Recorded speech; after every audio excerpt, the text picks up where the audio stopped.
Students, welcome two equations IAS. तो हमारी series चल रही थी द हिंदू में कोई भी छोटे छोटे टॉपिक्स जो भी न्यूज़ में रहे हैं, हमें ये समझना है कि जो भी न्यूज़ में आता है उनका बैकग्राउंड क्या है। कोई भी कॉन्सेप्ट है, कोई भी इंस्टीट्यूशन है, वो किस लिए काम करते हैं या उनका एक हिस्ट्री क्या है, तो वो सारी चीज़ें समझनी है हमें। इससे आपका द हिंदू न्यूज़पेपर पढ़ने में आपको फ्यूचर में काफ़ी हेल्प मिलेगी। आप स्पीड में भी न्यूज़ पढ़ पाएंगे और कनेक्ट भी कर पाएंगे एक्चुअल में ये एजेंसी करती क्या है या ये वाला टॉपिक किस चीज़ से रिलेटेड है। ठीक है, तो सीरीज़ में हमारे साथ बने रहें, रेगुलर बेसिस पे हम डालेंगे। ठीक है, तो आप हमारे सीरीज़ में बने रहें और हमारे चैनल को सब्सक्राइब कर लें और बेल आइकन को प्रेस कर लें ताकि द हिंदू से रिलेटेड हम कोई भी टॉपिक डालें तो आप तक नोटिफिकेशन चला जाए। वीडियो आपको पसंद होता है तो वीडियो को लाइक जरूर करें, एक मोटिवेशन मिलता है, फिर हम आपके लिए और भी वीडियोस लेकर आएंगे। हाँ, तो न्यूज़ देखिए ये है कि ED file chargesheet against Sanjay Singh in excise policy case.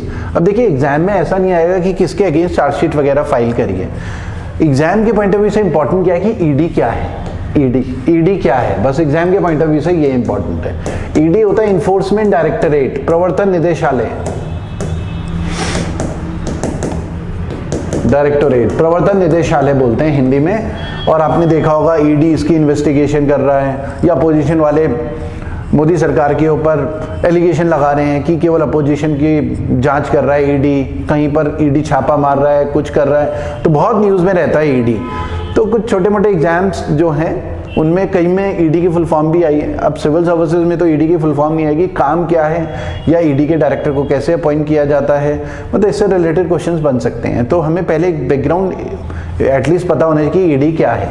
ठीक है, तो ईडी देखिए इन्फोर्समेंट डायरेक्टरेट है, ये एक ऐसी ऑर्गेनाइजेशन है जो इन्वेस्टिगेट करती है मनी लॉन्ड्रिंग के केसेस। मनी लॉन्ड्रिंग के केसेस मतलब जो भी इंडिविजुअल ब्लैक मनी को व्हाइट में कन्वर्ट करता है, ठीक है, या इलीगल तरीके। ब्लैक मनी क्या होता है? ब्लैक मनी मतलब अथॉरिटी सरकार से छुपाकर जो हमने अर्निंग करी है, अथॉरिटी से छुपाया गया पैसा।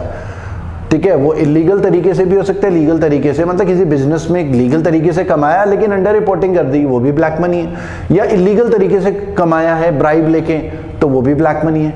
ठीक है, तो अथॉरिटीज से छुपाया गया जो पैसा है, अथॉरिटीज को नहीं पता, वो सारा का सारा पैसा ब्लैक मनी होता है। लोग उस ब्लैक मनी को व्हाइट में कन्वर्ट करने की कोशिश करते हैं, काफ़ी ब्लैक मनी इकट्ठा करके रखते हैं, इधर उधर उसको ठिकाने लगा के रखते हैं ब्लैक मनी।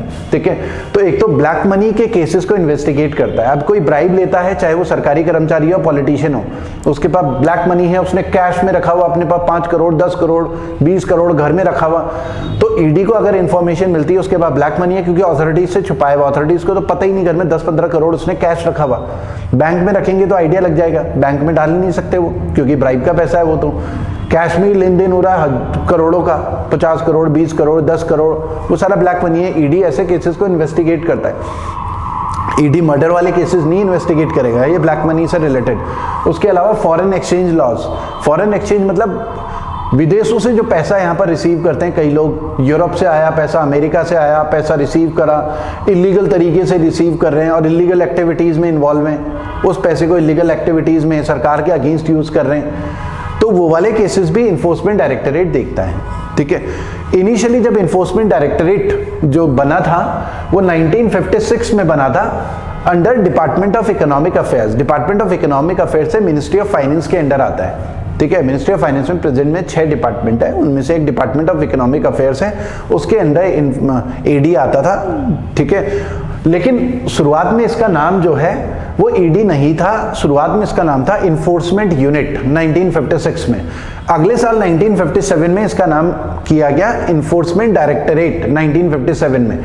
और 1960 में 1960 में ईडी को फाइनेंस मिनिस्ट्री का ही एक दूसरा डिपार्टमेंट है, ठीक है, वहां पर ट्रांसफर कर दिया गया। ठीक है, फाइनेंस मिनिस्ट्री का department of revenue, department of revenue का काम क्या है? इनकम टैक्स, जीएसटी कलेक्शन, वो सब डिपार्टमेंट ऑफ रेवेन्यू देखता है। तो ईडी को ट्रांसफर कर दिया गया department of revenue, department of economic affairs से डिपार्टमेंट ऑफ रेवेन्यू में। एक तो आपको ये ध्यान रखना, एग्जाम में कई बार ऐसा आया हुआ है कि ईडी किस डिपार्टमेंट के अंडर आता है, तो एक तो ये आइडिया होना चाहिए मिनिस्ट्री ऑफ फाइनेंस के अंडर आता है और डिपार्टमेंट ऑफ रेवेन्यू के अंडर आता है। ठीक है, उसके अलावा ये तो हमने डिस्कस कर ही लिया कि ब्लैक मनी या फॉरेन करेंसी को रिसीव करता है इलीगल तरीके से। फॉरेन एक्सचेंज एक मैनेजमेंट एक्ट भी है, FEMA, foreign exchange management act है 1999 का। जो कि मैनेज करता है कि कोई इलीगल तरीके से फंड्स तो नहीं रिसीव कर रहा फॉरेन से और सरकार के अगेंस्ट या इलीगल एक्टिविटी कर रहा हो यहाँ पर, ठीक है। हाँ, फिर आते हैं ईडी किस चीज़ के लिए रिस्पॉन्सिबल है। जैसे अभी हमने बोला कि फॉरेन करेंसी जो भी पैसा रिसीव करते हैं, तो FEMA foreign exchange management act है 1999, उससे ईडी को पावर्स मिलती है इन्वेस्टिगेशन की। उसके अलावा पीएमएलए है, prevention of money laundering act है, PMLA prevention of money laundering act 2002 का कानून है। ये भी ईडी को एम्पावर करता है इन्वेस्टिगेशन की। कोई भी मनी लॉन्ड्रिंग, ब्लैक मनी को व्हाइट में कन्वर्ट करने के लिए कन्वर्ट करता है तो ईडी इन्वेस्टिगेशन करता है। बहुत सारे पॉलिटिशियन, बिजनेसमैन, उनमें ईडी छापा मारता है और उनकी प्रॉपर्टी भी कन्फिस्केट कर लेता है। तो ईडी के पास पावर है कि अगर उसे कोई भी कल्प्रिट होता है, गिल्टी डिक्लेयर करता है कोर्ट उसे, तो उसकी प्रॉपर्टी को सारा का सारा कन्फिस्केट कर सकता है, अपने कब्जे में ले सकता है, वो प्रॉपर्टी सरकार की हो जाएगी, ठीक है। तो वो सारी की सारी बैंक अकाउंट को सील करना, ठीक है, सारी प्रॉपर्टी सब कन्फिस्केट किया जा सकता है under PMLA, prevention of money laundering act, ठीक है। तो ये ईडी से रिलेटेड हमने चीजें डिस्कस करी। अब ईडी का जो डायरेक्टर है उसका अपॉइंटमेंट कौन करता है, ये भी एग्जाम में आया हुआ है। ईडी के जो डायरेक्टर्स हैं, अगर हम बात करें, सेंट्रल विजिलेंस कमीशन एक्ट एक 2002 सीवीसी एक्ट आया था 2003, ठीक है, उसमें प्रोविजंस दिए गए हैं, उसमें बताया गया कि ईडी के डायरेक्टर का अपॉइंटमेंट किस तरीके से होगा, ठीक है। तो ईडी के डायरेक्टर का अपॉइंटमेंट सेंट्रल गवर्नमेंट ही करती है, लेकिन सीवीसी रिकमेंड करता है, सेंट्रल विजिलेंस कमिश्नर होता है, केंद्रीय सतर्कता आयोग का चेयरमैन होता है। सतर्कता आयोग जो नजर रखता है इंडिया में कहीं पर करप्शन के केसेस तो नहीं है सेंट्रल गवर्नमेंट में, तो सीवीसी उन पे अलर्ट रहता है, सतर्क रहता है, नजर रखता है। तो केवल करप्शन को चेक करने के लिए, करप्शन तो नहीं हो रहा या करप्शन को रोकने के लिए उसके लिए रिकमेंडेशन देना सीवीसी का काम है। तो सेंट्रल विजिलेंस कमीशन में सेंट्रल विजिलेंस कमिश्नर होता है और भी मेंबर्स होते हैं। विजिलेंस कमिश्नर 10 भी हैं, होम सेक्रेटरी भी है, secretary DOPT department of personal and training और रेवेन्यू सेक्रेटरी मिलकर रिकमेंडेशन देते हैं गवर्नमेंट को, और तब ईडी के डायरेक्टर का अपॉइंटमेंट होता है। इसको लेके भी कंट्रोवर्सी चलती रहती है, ठीक है, एलिगेशंस बनते रहते हैं। तो ये ईडी से रिलेटेड हमने सारी चीजें डिस्कस करी। आज के वीडियो में इतना ही करते हैं। Thank you students.